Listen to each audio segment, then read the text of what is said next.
পশ্চিমবঙ্গে কারোর কোনো সুরক্ষা নেই, আর মহিলাদের তো সুরক্ষা নেই। আমরা মহিলারা আমরা হচ্ছে ভোগ্য বস্তু, আমরা খাদ্য বস্তু।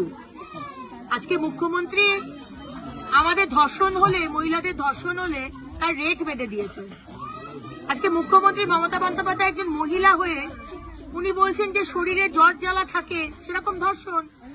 তাহলে এই মুখ্যমন্ত্রী যদি এই ধরনের স্টেটমেন্ট দেন, আজকে ধর্ষিতার পাশে না দাঁড়িয়ে তিনি ধর্ষকের পাশে দাঁড়ান, ধর্ষিতার তিনি ক্যারেক্টার অ্যাসাসিনেশন করেন। তার এই চরিত্র খারাপ ছিল, সে কেন কসবার কলেজে, কসবার যে মেয়েটির ধর্ষণ হলো, কেন সে একা গেছিল, কেন তাকেই ধর্ষণ করা হলো, অন্য কাউকে ধর্ষণ করা হলো না।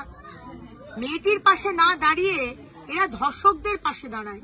সুতরাং এখানে তৃণমূল থাকলে কোনো মহিলা সুরক্ষিত নয়। তৃণমূলের বিসর্জন দিন, তৃণমূলের বিসর্জন দিয়ে মোদী সরকার এখানে আসুক, সমস্ত সুশাসন কাকে বলে সেটা 2026 দেখিয়ে দেবে।